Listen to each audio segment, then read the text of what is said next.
alternatives to global governance amidst all the rhetoric that's coming out from the emerging markets. Thirdly, a scenario for the global political economy in the coming decades from what we can see now in the post-crisis phase. So some of these themes have already been discussed. The old arrangements are primarily failing because the Bretton Woods institutions were erected in a context that required the transition to a smooth functioning of interdependence within the OECD world under an American security hierarchy. So you saw a lot of unilateral concessions that the United States made after 1945 to construct this economic space. But note that that interdependence varies from the one we see today, because that interdependence allowed the core economies of the West and Japan to retain national economic systems and entire supply chains. So we'll come to that later, where we see China and India, for instance, have not been able to extract that kind of.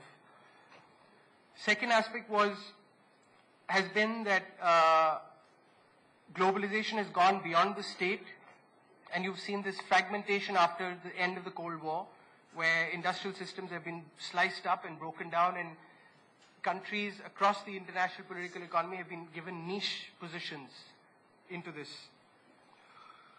So this has important implications because we see this today, for instance, in the US-China question of adjustments. Unlike in 1985-86, where the United States could sort of collect and assemble the G7 and impose the Plaza Accord, today, in today's context, that's not possible, because you have now nation states that are important members of this OECD trading investment system, but without being a part of the security system. So you can't use coercive means to extract concession that you could have done earlier. They were also established, the old institutions, where I said the state was a major actor. Today you see, in fact, it's multinational corporations that account for major trade. In fact, the numbers suggest that 66% of world exports are accounted for by multinational corporations, and it is estimated that 35% of all trade today is in fact intra-firm trade, which suggests the dominance of single corporations across this international supply chain. So we see global governance institutions are unable to provide surveillance mechanisms on this type of interdependence because they are still tracking bilateral statistics and have not been able to. So we saw this, for instance, after Fukushima in Japan, where the disruption of the East Asian supply chain was not effectively monitored and provided to the Asian actors. So clearly the last quote at the bottom of the slide, where this triumphalist vision of 99, that no one is in charge, this type of unregulated globalization is now clearly nearing its closing phases. So the second aspect is this notion that you need a hegemon to provide stability in the international system. This is what Western political scientists have been arguing, sort of a self-serving narrative, but nevertheless that their argument was based on the premise that a hegemon will provide this framework because it has a unilateral incentive to supply public goods. But we see today the opposite, where, as Professor Fernandez mentioned, you have the hegemon who's free-riding the system rather than creating concessions to allow a broader, more equitable division of labor. So you see asymmetric vulnerabilities that are being imposed on the rest of the world by this single reserve currency system. It's exporting inflation. It is creating asset bubbles because low yield dollar assets are no longer useful. So this extraordinary amount of dollars into the international system is literally being absorbed in all kinds of asset classes and commodities, which shouldn't even be assets in the first place. It's also making rebalancing impossible because it reduces the incentives for the United States to actually fix its imbalances by real economic actions. That is, reduce its consumption, increase savings, investment in the real economy. So you see a reversion of the pre-crisis trend in the post-crisis recovery. Again, there is no governance because no institution has offered any restraint on American monetary actions. So given this, what is big stakes on this? In terms of rhetoric, you see the quote by the Indian Prime Minister at the recent summit, where we could say that he reflected the interests of the entire five economies, where he called for a transformation of the security governance structures and international financial and the trading system. So yes, we all want a bigger role in global governance, but what have we offered in concrete terms as a counter-narrative? It seems that I would argue, from what I can perceive, at least in the Asian BRICS, is that there seems to be this drive among the elites for a status rather than actual substantive transformation of this asymmetric structure. So I think BRICS needs to appreciate and recognize that the agenda of reforms of the Northern Core does not converge with the emerging and developing economies because, like I said, in the post-1945 system, unlike the recovered states of Western Europe and Japan that were allowed to possess full national industrial systems, China and India are not being offered that place whatsoever. They're being offered minor portions in this low-end part of the global division of labor. So I would argue that the utility or logic of BRICS is to actually first strengthen BRICS and thereby increase their bargaining position with the core. So when I see, for instance, I'm surprised when I see a lot of cynical commentary coming out of Asia because they still haven't understood the entire asymmetric structure of the global economy. And they're still operating in a nationalist perspective, so they need to go beyond that. This slide gives you a sense of what happened actually after the crisis, what BRICS was actually doing. Contrary to the decoupling, in fact, you saw in the post-crisis how integrated they were to this OECD trading system. In fact, you saw 30% of outstanding US Treasury debt today is held by the BRICS economies. So, in fact, if anything, they're reinforcing the old system rather than challenging it. So maybe they're not the right players to be offering the counter-narrative. I found this statistic on Indian companies extremely important. The top 30 Indian corporations, 50% of their profits comes from overseas operations. This is an incredible trend for a low-income economy to have already globalized and not investing in its home economy. So it's remarkable, again, how coupled they are.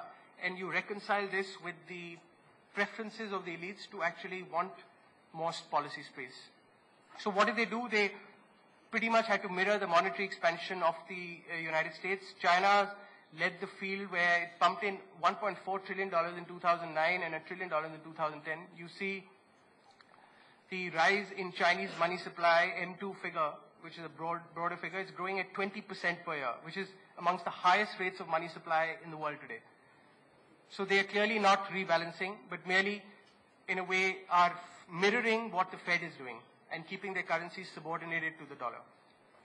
Loans equal 55% of Chinese household income, again suggesting the kind of central sort of transfer of purchasing power that was used through the banking system to give the Chinese consumer some element to absorb the surplus capacities which got this shock from the breakdown in the export markets.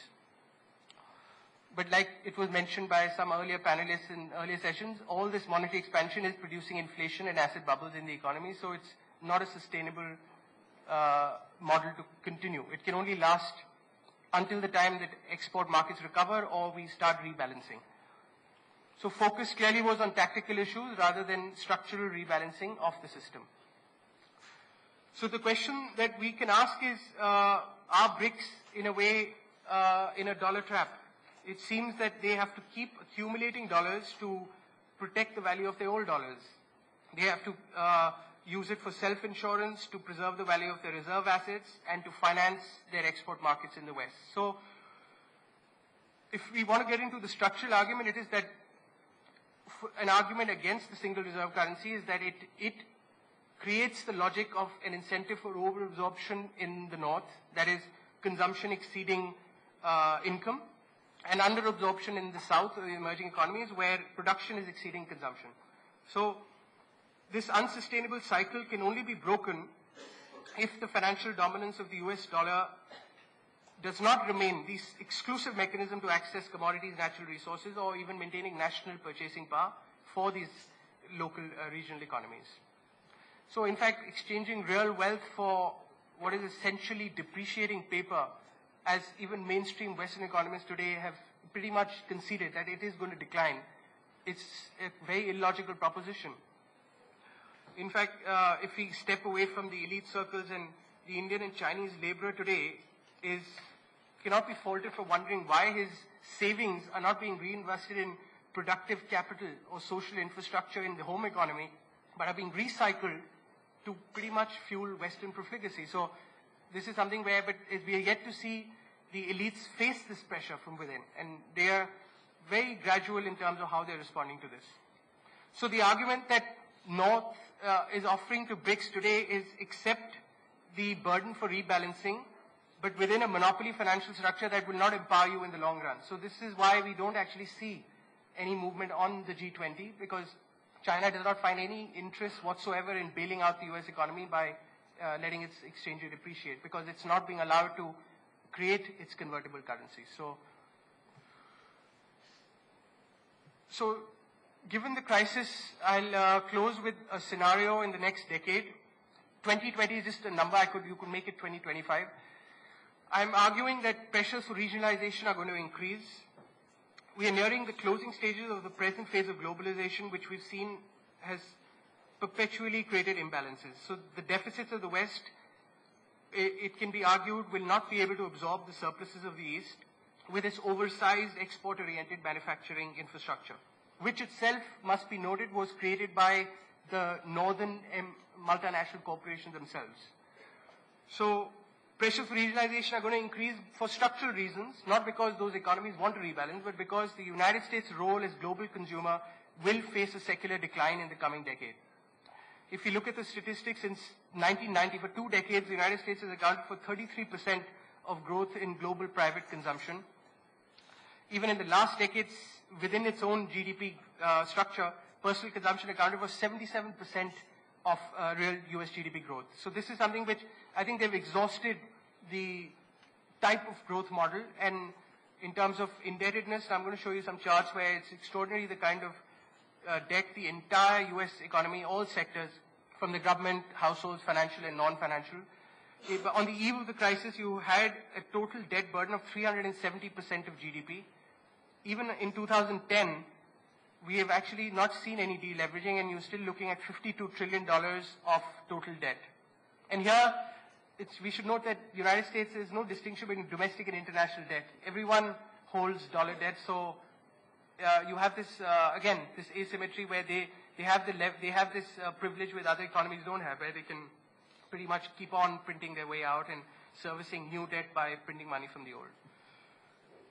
Even in terms of the American household, you see the chart here where the extreme rise in mortgages, especially since the early 2000s, was sustained on the premise that the collateral, which was the home prices or equity prices, will continue to rise. The moment they broke down in 2007, 2008, you saw the American household was completely trapped with debt.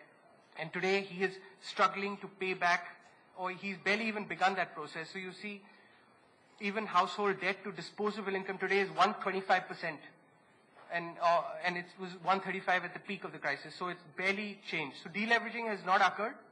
But the assumption of the scenario is it's going to become unavoidable if the United States seeks to regenerate itself and maintain this position.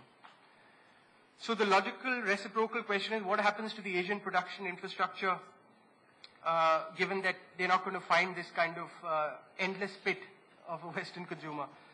I would argue that the regional interdependence whose foundations were laid during US dominance will gradually fill the demand vacuum of the exhausted West and North.